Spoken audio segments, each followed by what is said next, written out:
Patrols, whether inside or external, are an integral part of a GLAD security officer's duties. But what are some important reminders about what to do before the patrol, while on patrol, and what to record? Let's review these, and maybe you'll find something new in Learning Sphere's Learning Bite on effective patrols.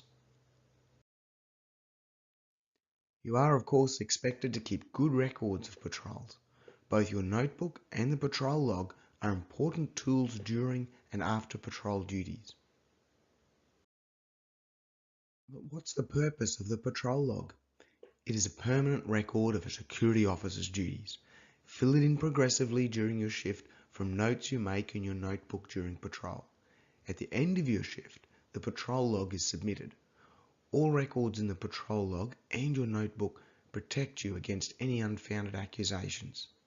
And remember, these records, your notebook and the log, can be used as evidence in a court if required. So before you go out on patrol, make sure you have the correct equipment, keys, and know the route and what to check. Probably in your site SOP, the standard operating procedures, there will be detailed instructions for patrols with items to check and schedules. Did you hear? Early in 2017, a decomposing body of an elderly man was found in an emergency stairwell in a major Eastern Sydney shopping centre. The security contractors weren't regularly inspecting the stairways. They say because centre management had instructed them to be on the floor. However, the body was there a few days, and it was the smell that triggered the inspection. So how do you think that turned out for the security officers? Patrols are an important part of your duties. Well, what do you look for on a patrol? Record in your notebook any of these: crimes, attempted break-ins, vandalism, graffiti, or other property damage, outside doors and windows left open, safety concerns like floor surfaces, drain covers, or other health risks. Report lights out, or especially lighting faults. If it's just here and there, then note it down. But if there's a whole area is dark, then follow your procedures to contact building management and escalate it. Also, check there is nothing obscuring passageways or doors and stairs, and remove the obstructions and make a report. Note also the identity and authorization of people in areas after hours, including contractors. Check they have their passes and are working safely, or there could be garbage spilled or not removed, or an area that hasn't been cleaned properly.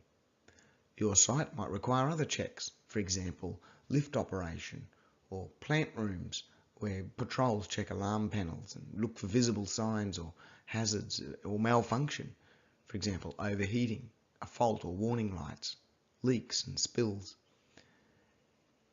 So make sure you fill out the patrol report and investigate any suspicious behaviour and any incidents of drug use.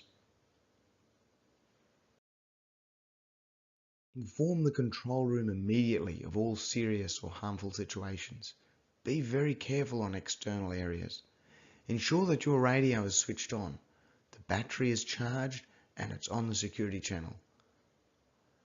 Officers usually don't walk in pairs, so make sure that you notify the shift supervisor or controller before starting an external patrol so they can keep an eye on you via CCTV and they can be aware of your exact location at all times.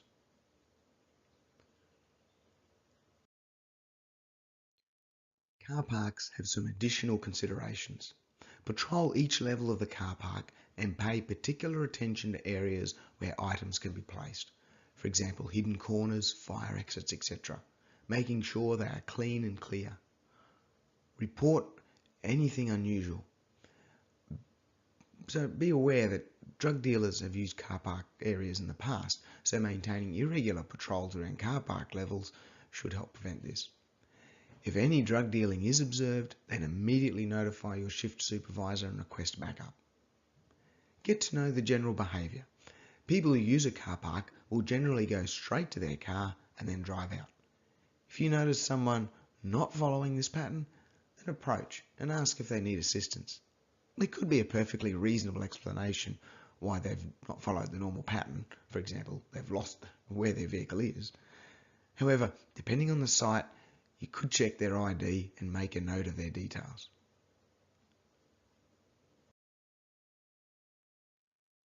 So, what should I record in the patrol log? Either a hard copy, written one, or electronic.